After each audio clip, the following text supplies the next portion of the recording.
도련님, 무서워도 소리를 내시면 안 됩니다. 오기 할머니의 절박한 외침이 불타는 저택의 연기 사이로 울려 퍼졌습니다. 6살 서리를 등에 업은 채 가시덤불 사이를 헤치며 산길을 오르는 오기의 하얀 버선은 이미 찢어져 핏빛으로 물들어 있었습니다. 오기 할머니, 아버지는 어디 계세요? 아버님께서는 나중에 오신다고 하셨어요. 우리가 먼저 안전한 곳으로 가야 해요. 뒤에서 들려오는 말발굽 소리와 횃불빛이 점점 가까워지고 있었습니다. 한양의 명문가가 하룻밤 사이에 무너지고 한 어린 생명을 구하기 위한 필사의 도주가 시작되었습니다. 할머니, 우리 살 수 있을까요? 반드시 살아야 해요. 도련님, 반드시요. 과연 이 절박한 밤을 건너 무사히 도착할 수 있을까요? 그리고 그들이 향하는 곳은 어디일까요? 한 유모의 목숨을 건 사랑이 어떤 기적을 만들어낼지 지금부터 그 감동적인 이야기가 시작됩니다. 한양의 가을은 유독 아름다웠습니다. 단풍이 곱게 물든 경복궁 담장 너머로 보이는 북악산은 마치 비단 병풍을 펼쳐놓은 것 같았죠. 그 아름다운 풍경을 내려다보는 곳에 자리한 설씨 가문의 저택은 한양에서도 손꼽히는 대갓집이었습니다. 9대를 이어온 이 집안은 조선 왕조와 함께 번영해 왔어요. 대대로 문과에 급제한 선비들을 배출했고 임금의 총애를 받는 중신들이 끊이지 않았습니다. 저택의 규모만 해도 대궐과 견줄만 했죠. 사랑채와 안채, 별채까지 합치면 100여 칸이 넘는 기와집들이 정갈하게 늘어서 있었고 그 사이사이로 난 돌길은 언제나 깨끗하게 관리되었습니다. 도련님, 저녁 진지 드시러 오세요. 유모 오기의 다정한 목소리가 마당에 울려 퍼졌어요. 6살 도련님 서리는 연못가에서 금붕어들에게 먹이를 주고 있었습니다. 작은 손에 쥔 밀가루 반죽을 조금씩 떼어 물에 던질 때마다 붉은 금붕어들이 입을 벌려 달려들었죠. 오기 할머니, 금붕어들도 배가 고플까요? 서리의 맑은 눈동자에는 순진무구한 호기심이 가득했습니다. 오기는 웃음을 머금고 서리의 작은 손을 잡았어요. 그럼요, 도련님. 모든 생명체는 배가 고프고 목이 마르죠. 부처님께서 말씀하시길 일체 중생 계유불성이라 하셨거든요. 모든 생명에는 부처의 마음이 들어있다는 뜻이에요. 서리는 고개를 끄덕이며 오기의 손을 꼭 잡았습니다. 오기는 서리가 태어날 때부터 곁에서 돌봐온 유모였어요. 서리의 어머니가 산후병으로 일찍 세상을 떠난 후 오기는 친어머니보다 더한 정성으로 서리를 키워왔습니다. 저녁 상차림이 차려진 안채로 들어서자 서리의 아버지 설판서가 근심스런 표정으로 앉아 있었어요. 평소 온화한 미소를 잃지 않던 아버지의 얼굴에 어두운 그림자가 드리워져 있었습니다. 아버지, 어디가 아프세요? 서리의 천진한 질문에 설판서는 억지로 미소를 지었습니다. 아니다, 서리야. 아버지는 괜찮단다. 어서 진지를 드려라. 하지만 설판서의 마음속은 태풍 전야와 같았어요. 며칠 전부터 궁궐에서 들려오는 소문들이 불길하기만 했습니다. 정적들이 설씨 가문을 영모로 몰아가려 한다는 첩보가 계속 들어오고 있었죠. 오가. 설판서가 조용히 오기를 불렀습니다. 예, 나리. 만약에 일이 생기면 너만이라도 서리를 지켜다오. 이 아이는 아직 어려서 세상의 풍파를 겪기엔 너무 순수하단다. 오기의 가슴이 철렁 내려앉았어요. 오랜 세월 이 집안의 꾸준 일을 도맡아 해오며 단련된 직감으로 무언가 큰 재앙이 다가오고 있음을 느낄 수 있었습니다. 날이 무슨 말씀을. 부디 그런 일이 없기를 바라지만 혹시 모르니 마음의 준비를 해두어라. 그날 밤 서리는 평소와 다름없이 오기의 무릎에 머리를 기대고 잠들었습니다. 오기는 서리의 고운 이마를 쓰다듬으며 조용히 기도했어요. 부처님, 이 어린 생명만은 지켜주소서. 무명의 어둠 속에서 헤매는 중생들의 악업이 이 순수한 아이에게까지 미치지 않게 해주소서. 달빛이 창문을 통해 은은하게 들어와 잠든 서리의 얼굴을 비추었습니다. 그 평화로운 모습을 바라보며 오기는 알 수 없는 불안감에 잠을 이룰 수 없었어요. 마치 이것이 이 집안의 마지막 평온한 밤이 될 것 같은 예감이 들었기 때문입니다. 멀리서 들려오는 밤바람 소리가 유난히 쓸쓸하게 들렸고 오기는 서리를 더욱 꼭 안고 있었습니다. 이 아이만큼은 반드시 지켜내겠다는 다짐을 품은 채로 말이죠. 자정이 막 지난 시각 저택 밖에서 말발굽 소리가 요란하게 들려왔습니다. 깊은 잠에 빠져있던 오기는 불길한 예감에 벌떡 일어났어요. 창문 너머로 보이는 것은 횃불을 든 관병들의 행렬이었습니다.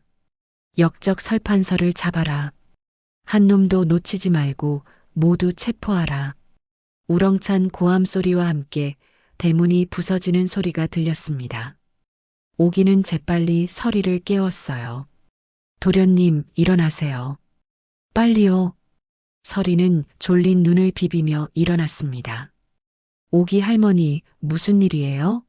왜 이렇게 시끄러워요? 지금 설명할 시간이 없어요. 제가 하는 대로 따라오세요. 오기는 서둘러 서리의 옷을 챙겨 입히며 마음속으로 간절히 기도했습니다. 부처님께서 말씀하신 자비심으로 이 아이를 구해달라고 말이죠. 저택 곳곳에서 비명소리와 칼 부딪히는 소리가 들려왔어요. 설판서와 가문의 남자들이 관병들과 치열하게 싸우고 있었지만 이미 승부는 기울어져 있었습니다. 정적들이 미리 계획한 치밀한 함정이었기 때문이죠. 불이야, 불이 났어. 누군가의 외침과 함께 안채 한쪽에서 화염이 치솟기 시작했습니다. 관병들이 일부러 불을 질러 증거를 인멸하려는 것이었어요. 오기는 서리의 손을 꼭 잡고 뒷문으로 향했습니다. 오기 할머니, 아버지는 어디 계세요? 아버지도 같이 가야 해요. 서리의 간절한 목소리에 오기의 마음이 찢어지는 것 같았어요. 하지만 지금은 서리의 목숨을 구하는 것이 최우선이었습니다. 도련님, 아버님께서는 나중에 오신다고 하셨어요. 우리가 먼저 안전한 곳으로 가야 해요.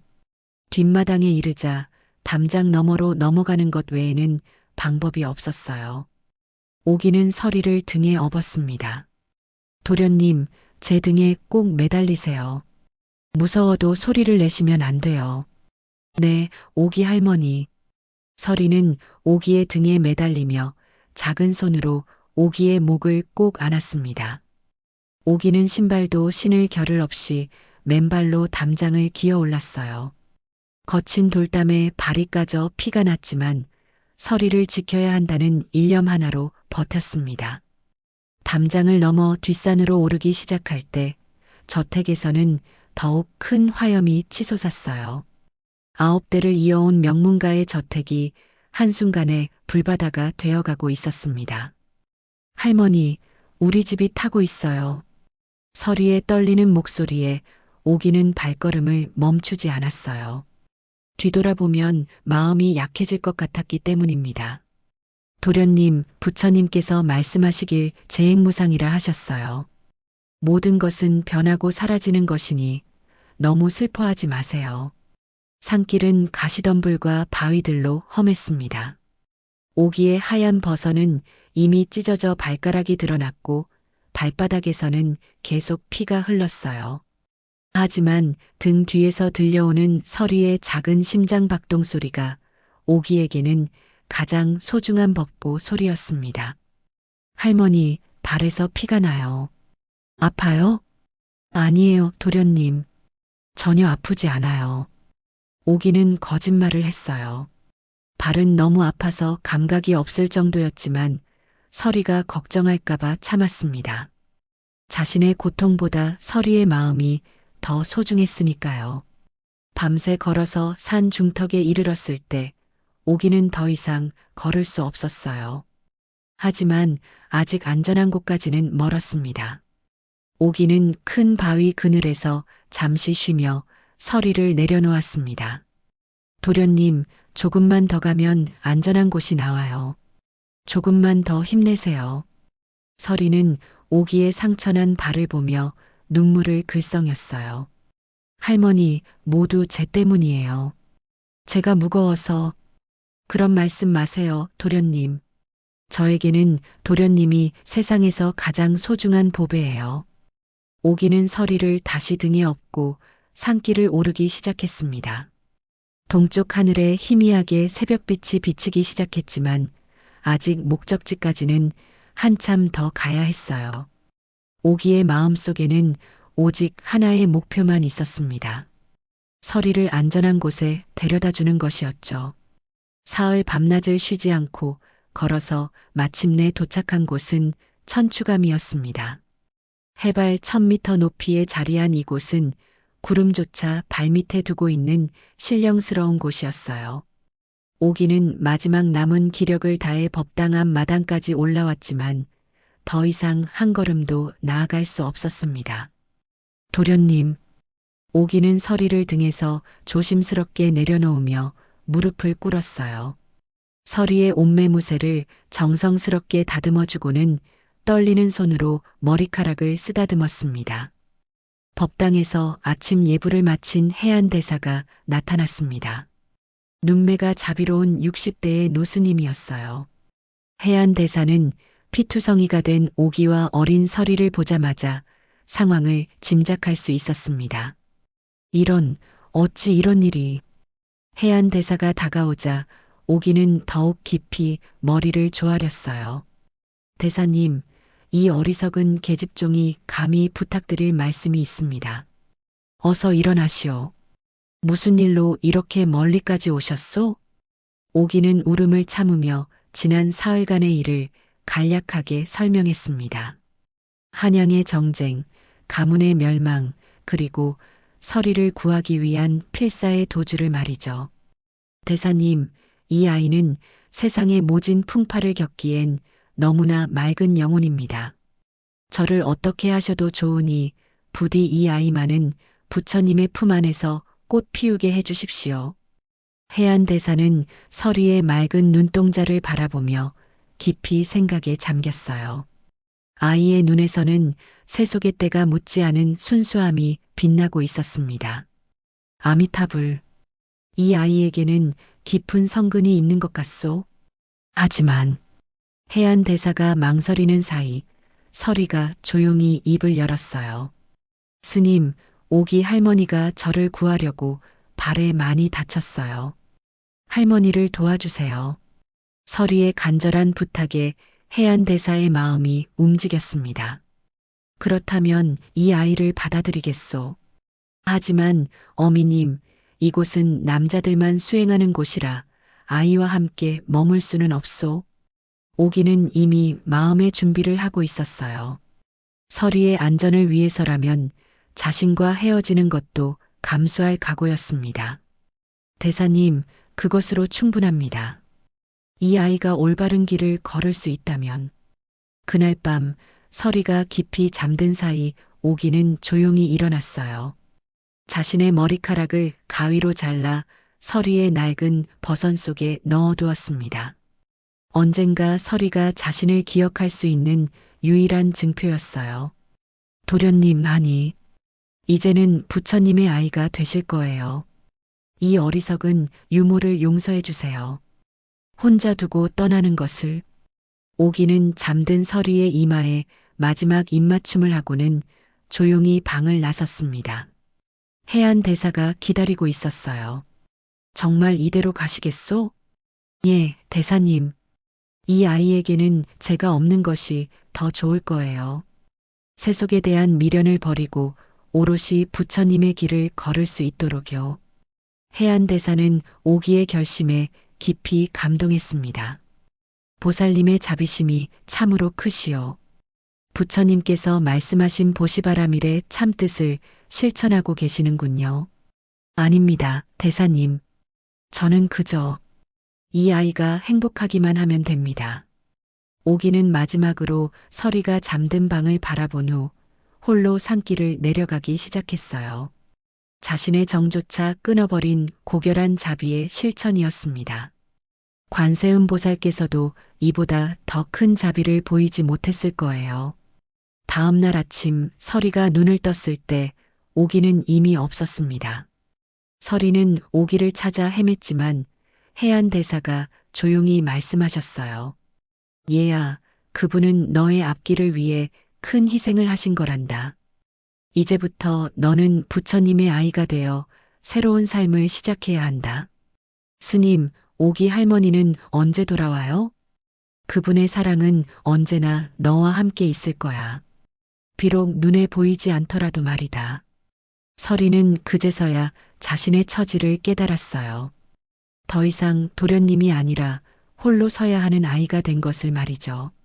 하지만 어린 마음에도 오기의 희생이 얼마나 큰 것인지 느낄 수 있었습니다.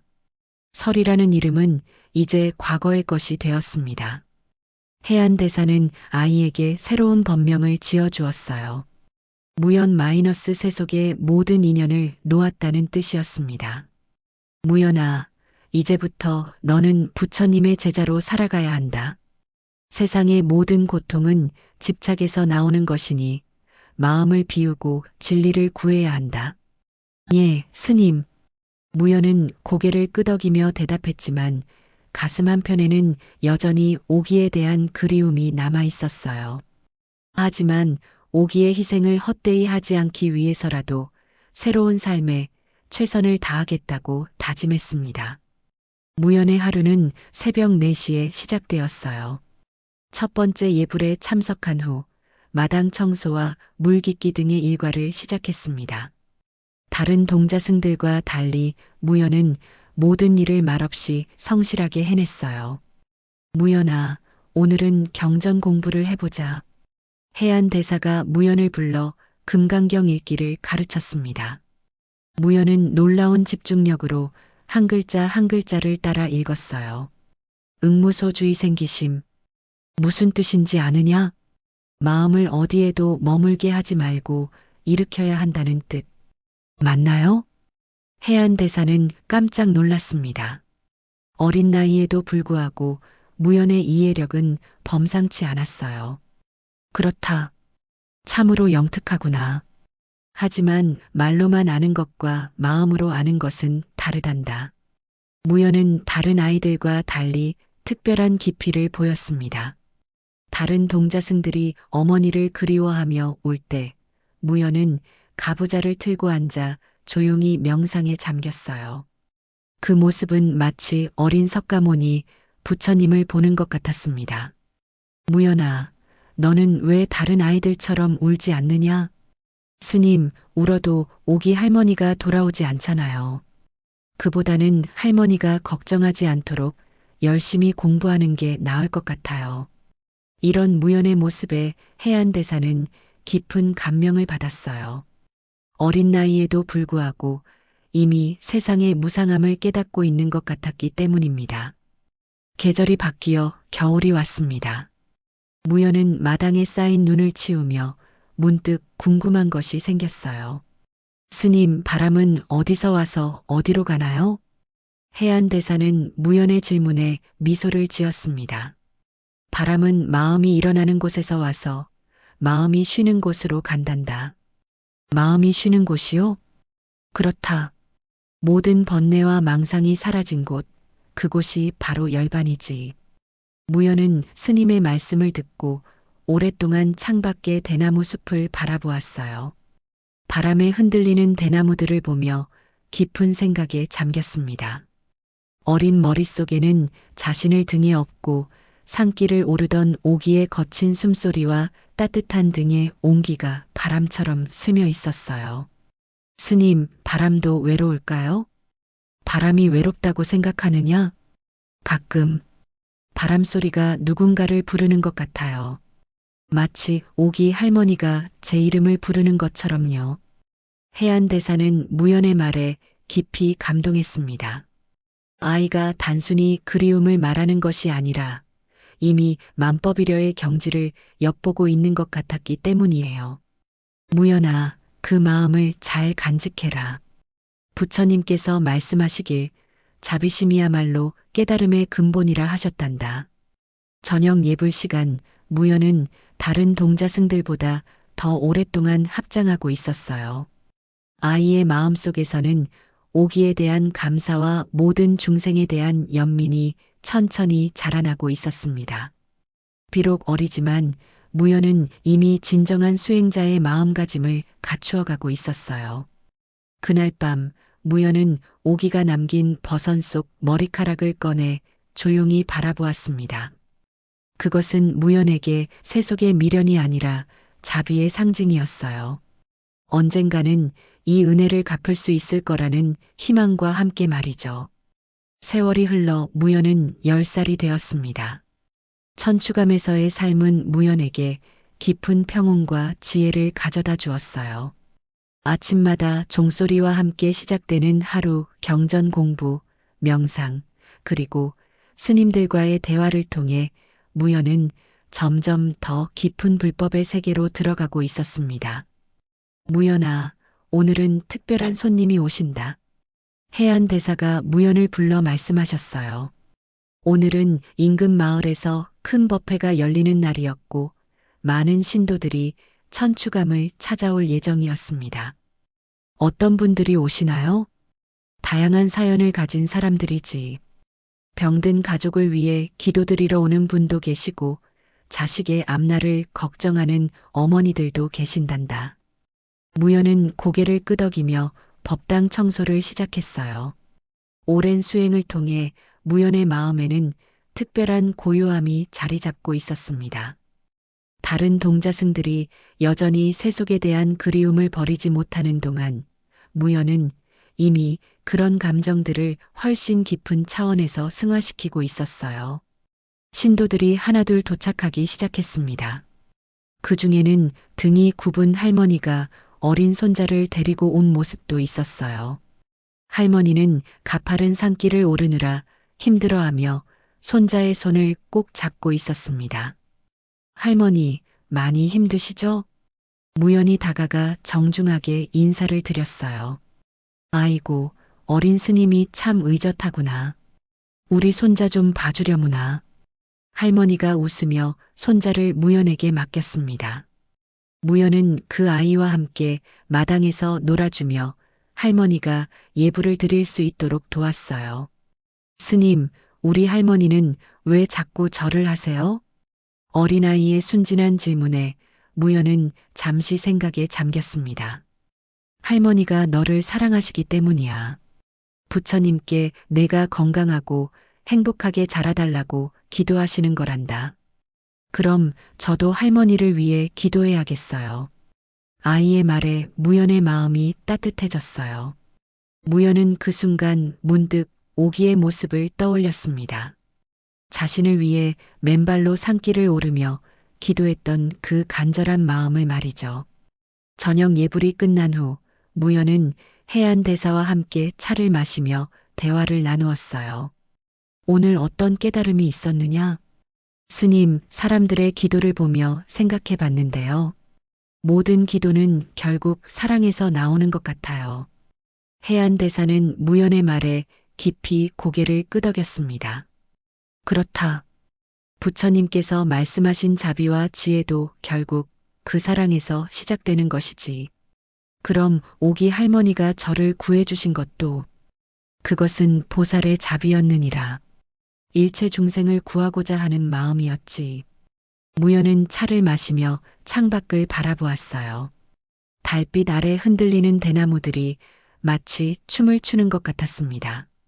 무연의 마음속에서는 오기에 대한 단순한 그리움이 점점 더 큰 깨달음으로 변화하고 있었어요.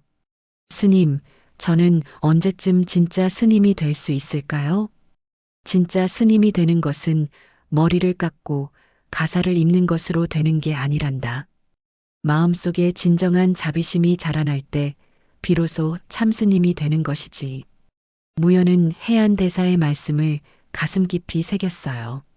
자신이 지금까지 경험한 모든 것들 마이너스 가족의 몰락, 오기의 희생, 그리고 이곳에서의 수행 마이너스 이 모든 것이 자신을 더 나은 사람으로 만들어가는 과정임을 깨닫기 시작했습니다. 그날 밤 무연은 평소보다 오래 명상에 잠겼어요. 마음속에서 일어나는 다양한 생각들을 하나하나 관찰하며 그것들에 휘둘리지 않는 연습을 했습니다. 무념무상의 경지까지는 아니었지만 적어도 마음의 동요 없이 고요함을 유지할 수 있게 되었어요. 새벽이 되어 첫 예불 시간이 되자 무연은 다른 때보다 더욱 깊은 마음으로 합장했습니다. 부처님께 감사드리는 마음과 함께 모든 중생이 고통에서 벗어나기를 바라는 간절한 기도를 올렸어요. 특히 자신을 구해준 오기가 어디에 있든 건강하고 평안하기를 진심으로 기원했습니다. 무연의 눈동자에는 이제 어린아이의 천진함과 함께 깊은 지혜의 빛이 함께 빛나고 있었어요. 세상의 무상함을 깨달았지만 그것에 절망하지 않고 오히려 그 깨달음을 통해 더욱 큰 자비심을 기를 수 있게 된 것입니다. 무연이 10살이 되던 어느 화창한 봄날이었습니다. 산 아래 마을에서 한 할머니가 5살 정도 되어 보이는 손주를 등에 업고 천추감을 향해 올라오고 있었어요. 가파른 산길에 할머니는 거친 숨을 몰아쉬며 한 걸음 한 걸음 힘겹게 올라왔습니다. 무연은 마당을 쓸다가 그 모습을 보게 되었어요. 할머니의 굽은 등과 땀에 젖은 모습, 그리고 등에 업힌 아이를 보는 순간 무연은 벼락을 맞은 듯 그 자리에 멈춰 섰습니다. 저것은 마치 무연의 머릿속에 강렬한 기억의 파편들이 떠올랐어요. 자신을 등에 업고 가시덤불 사이를 헤치며 산길을 오르던 오기의 모습, 거친 숨소리, 따뜻했던 등의 온기가 한순간에 되살아났습니다. 할머니는 법당 앞에 도착하자 아이를 조심스럽게 내려놓았어요. 그리고는 무릎을 꿇고 깊은 절을 올리기 시작했습니다. 부처님, 이 아이가 건강하게 자라게 해주십시오. 이 늙은이가 죽어도 이 아이만은 무사하게 자랄 수 있도록 도와주십시오. 할머니의 간절한 기도 소리를 들으며 무연은 점점 더 큰 깨달음의 물결에 휩싸였어요. 할머니가 아이를 내려놓는 그 순간의 모습이 오기가 자신을 내려놓던 그날 밤과 완전히 겹쳐 보였습니다. 무연은 조용히 할머니 곁으로 다가갔어요. 할머님, 많이 힘드셨죠? 아이고, 어린 스님이 참 다정하구나. 우리 손자가 자꾸 아파서 부처님께 기도드리러 왔단다. 할머니가 등을 주무르며 말했을 때 무연은 갑자기 큰 깨달음에 사로잡혔습니다. 그것은 단순한 기억의 재현이 아니었어요. 무연은 마치 천둥번개를 맞은 듯한 충격과 함께 깨달았습니다. 아, 부처님은 불단 위에 계신 것이 아니었구나. 무연의 눈앞에 모든 것이 새롭게 보이기 시작했어요. 자신을 살리기 위해 가시밭길을 걷던 오기의 그 굽은 등이 바로 부처님의 수레였고 오기를 위해 흘린 그 땀방울 하나하나가 바로 감로수였다는 것을 깨달았습니다. 할머님, 잠깐만 기다려주세요. 무연은 그 길로 법당에 들어가 부처님 앞에 무릎을 꿇었어요. 하지만 이번의 절은 이전과 달랐습니다. 불상을 향한 절이 아니라 자신을 살려준 모든 인연을 향한 절이었어요. 부처님, 이제야 깨달았습니다. 나라는 존재는 홀로 있는 것이 아니라 누군가의 희생과 사랑이라는 거대한 그물망 속에 피어난 한 송이 꽃이었습니다. 무연은 연화자 위에 앉아 깊은 명상에 잠겼어요. 그 순간 무연의 마음속에서는 엄청난 변화가 일어나고 있었습니다. 개인적인 그리움과 슬픔이 보편적인 자비심으로 승화되고 있었던 것이죠.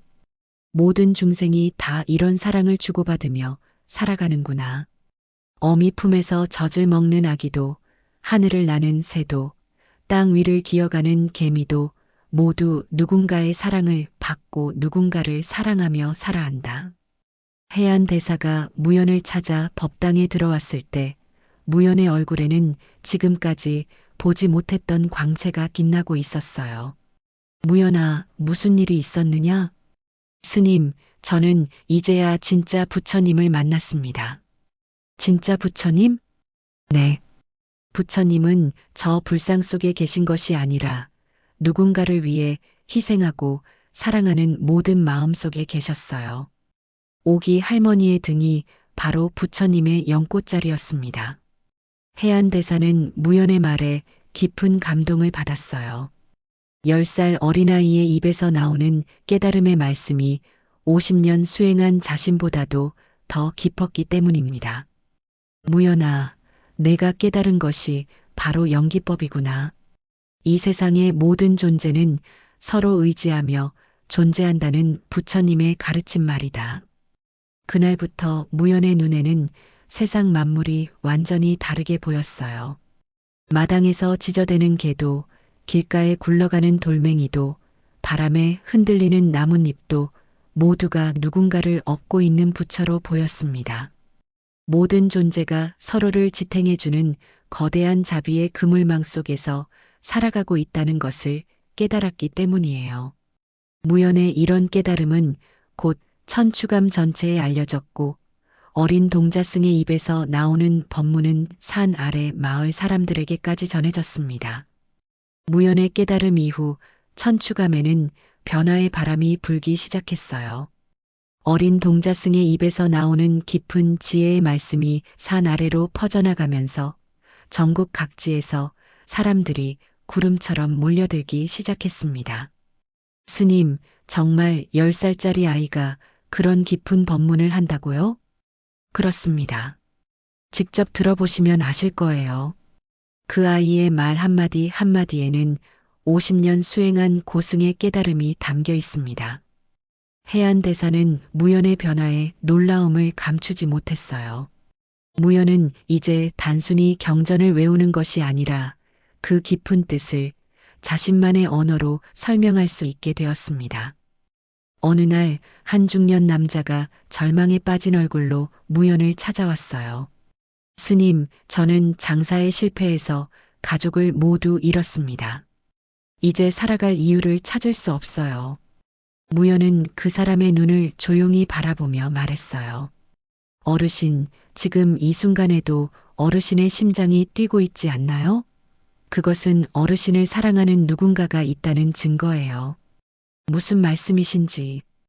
어르신의 어머니가 어르신을 낳을 때, 어르신의 아내가 어르신과 결혼할 때, 그 모든 순간에 담겨 있던 사랑이 지금도 어르신의 생명 속에 살아있어요.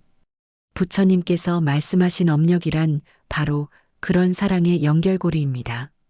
그 남자는 무연의 말을 듣고 눈물을 흘리기 시작했어요.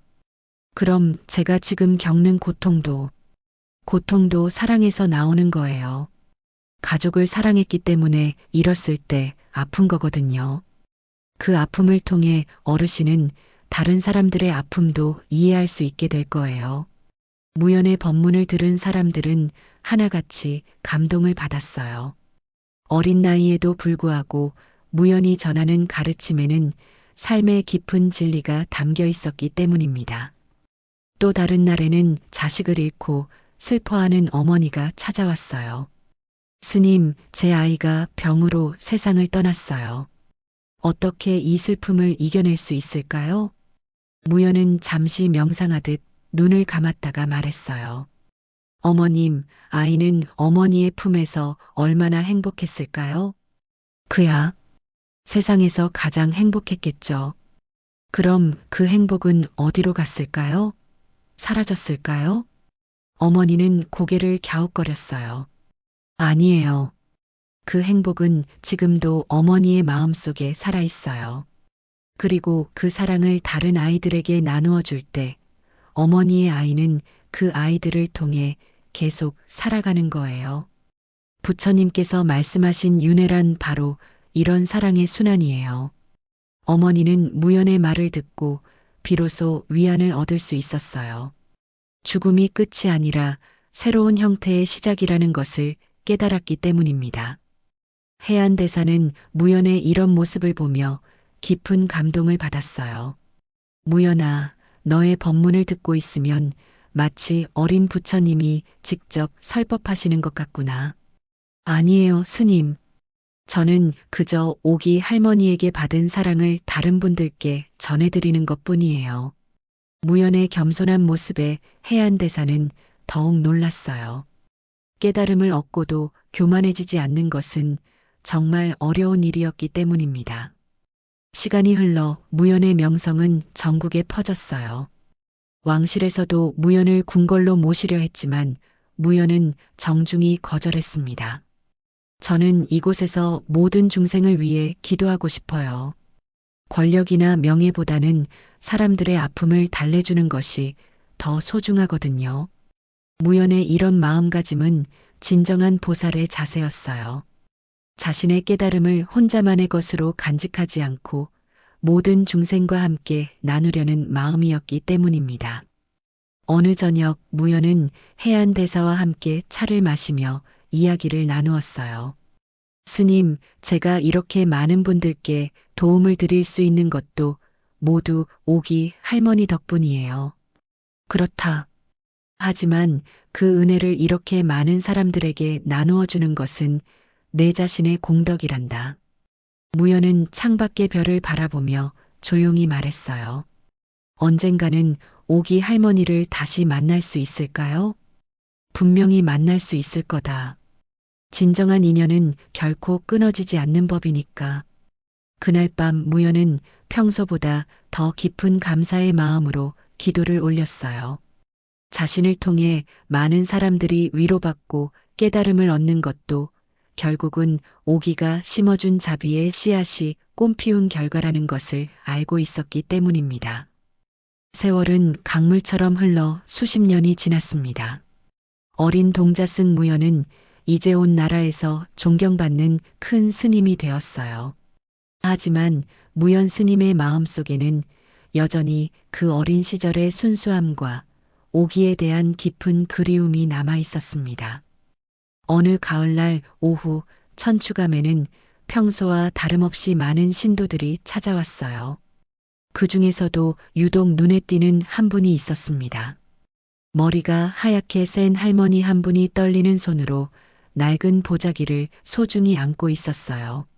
무연 스님은 법문을 마치고 신도들과 개별적으로 이야기를 나누고 있었습니다. 그 할머니가 무연 스님 앞에 다가와 깊은 절을 올렸을 때 무연 스님의 가슴이 갑자기 두근거리기 시작했어요. 스님, 이 늙은이가 오랫동안 간직해온 것이 있습니다. 할머니의 목소리에는 오랜 세월의 그리움이 담겨 있었어요. 무연 스님은 그 목소리를 들으며 어디선가 들어본 것 같은 느낌이 들었습니다. 할머니는 떨리는 손으로 보자기를 풀기 시작했어요. 그 안에서 나온 것은 낡은 버선 한 켤레였습니다. 세월의 때가 묻어 누렇게 변색되었지만 여전히 정성스럽게 보관되어 있었어요. 이것은 무연 스님이 말문이 막혔어요.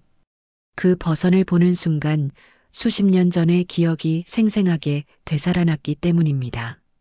할머니가 버선을 조심스럽게 열자 그 안에는 빛바랜 머리카락 뭉치가 들어 있었어요. 바로 무연이 어렸을 때 오기가 넣어둔 그 머리카락이었습니다. 도련님, 할머니가 떨리는 목소리로 말했을 때 무연 스님은 드디어 확신할 수 있었어요. 눈앞에 있는 이 할머니가 바로 자신을 구해준 오기였다는 것을 말이죠. 오기, 할머니. 무연 스님은 눈물을 흘리며 할머니의 이름을 불렀어요. 수십 년 동안 가슴속에 간직해왔던 그리움이 한순간에 터져 나왔습니다.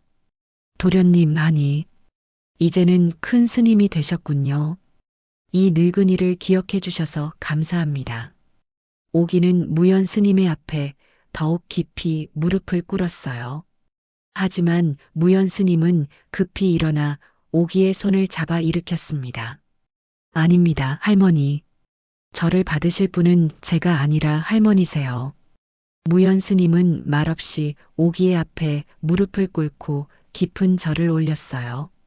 주변에 있던 신도들은 깜짝 놀랐지만 무연 스님의 진심 어린 모습에 감동을 받았습니다. 스님 무슨... 할머니, 저는 평생 할머니께 갚을 수 없는 은혜를 입었습니다. 할머니께서 저를 등에 업고 이 산을 오르지 않으셨다면 지금의 제가 있을 수 없었어요. 무연 스님은 오기의 늙고 주름진 손을 두 손으로 감싸 안았어요. 할머니, 이제야 깨달았습니다. 부처님께서 말씀하신 보은의 참뜻을요. 저는 할머니께 받은 사랑을 혼자만 간직할 수 없었어요. 그래서 다른 사람들에게도 그 사랑을 나누어 드리며 살아왔습니다. 오기의 눈에도 눈물이 고였어요. 도련님, 아니, 스님께서 이렇게 훌륭한 분이 되신 것을 보니 이 늙은이는 더 이상 바랄 것이 없습니다. 아닙니다, 할머니. 이제는 제가 할머니를 업어드릴 차례입니다. 극락이라는 곳은 멀리 있지 않아요. 우리가 서로를 업어준 그 마음, 그곳이 바로 극락입니다. 무연 스님의 말에 주변에 있던 모든 사람들이 깊은 감동을 받았어요.